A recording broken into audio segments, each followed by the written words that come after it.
할렐루야, 예수님의 사랑으로 성도 여러분을 사랑합니다. 저는 영화나 드라마, 소설같이 스토리가 있는 장르에서 가장 중요한 것은 이야기의 내용이 말이 되어야 한다고 생각합니다.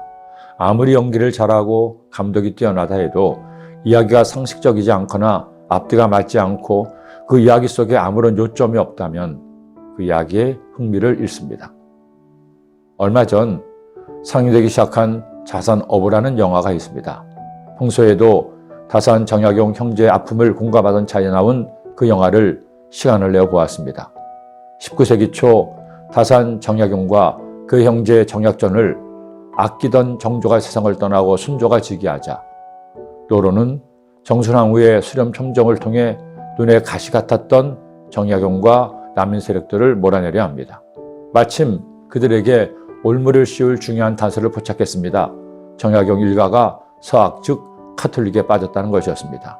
그러나 정약용과 정약전 형제는 자신들은 천주를 믿지 않는다고 했지만 그런 무리와 어울린 것만으로도 대역죄로 몰아세워 멀리 유배를 보내게 됩니다. 다산 정약용은 전라도 강진으로, 형 정약전은 서해고도 흑산도로 보냅니다. 하지만 두 형제는 유배지에서 허송세월하지 않습니다. 그들에게 누명을 씌운 사람들을 탓하고 인생을 낭비하지 않습니다. 정약용은 그 유배지에서 저 유명한 옥민심서, 경세유표, 흠음신서 등 수백 권의 저서를 집필합니다. 정약전은 흑산도 주변 바닷가에 지천으로 있는 어류 및 어패류, 해산물들의 백과사전이라 할 수 있는 자선 어보를 집필합니다.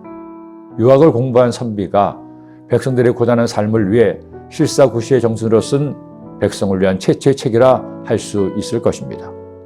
그 영화에서 나오는 많은 내용이 오늘을 사는 우리에게도 공감할 수 있도록 말이 되는 스토리가 저를 감동시켰습니다. 그런데 성경은 불과 수백 년의 공감이 아닙니다. 수천 년을 이어온 하나님의 구원 계획이 하나도 남김이 없이 말이 됩니다. 그 구원 계획의 가장 핵심이 바로 예수 그리스도의 십자가 사건입니다.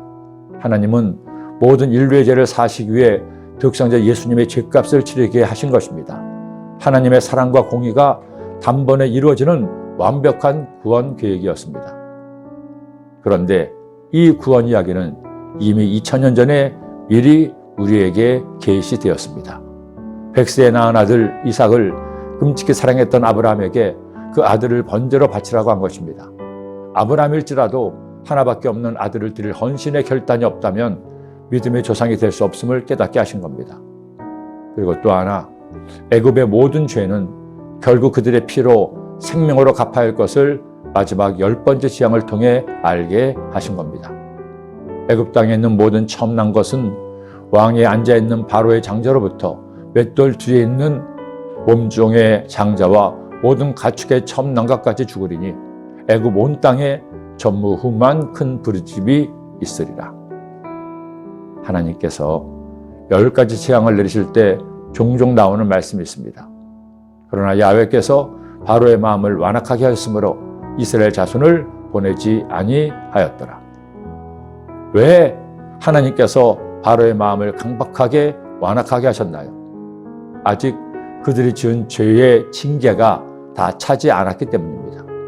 바로를 신으로 섬기는 애굽 사람들에게 신이라는 자의 아들도 신이 보호한다는 애굽 백성들도 야훼 하나님이 내리시는 장자의 죽음을 벗어날 수 없음을 알게 하기 위함이었습니다. 여러분, 죄의 싹은 사망입니다. 누구도 이 공의의 법에서 빠져나올 수 없습니다. 그러기에 애굽에 있던 이스라엘 백성들은 어린 양을 잡아 죄의 값으로 하나님께 드렸고 마침내 예수님께서 모든 인류를 위한 어린 양으로 십자가에서 나 대신 죽으신 겁니다.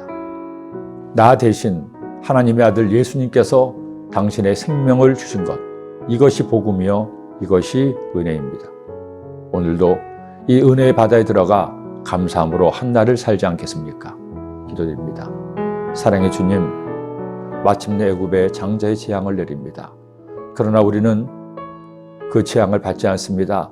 예수께서 이미 우리를 위해서 십자가에서 죽으시고 우리의 모든 죄를 사하여 주셨기 때문입니다. 오늘 하루를 살아갈 동안에도 그 은혜에 감사하고 감격해서 기쁨으로 주님이 원하시는 삶을 사는 하나님의 자녀 되게 하여 주옵소서. 예수님의 이름으로 기도드립니다.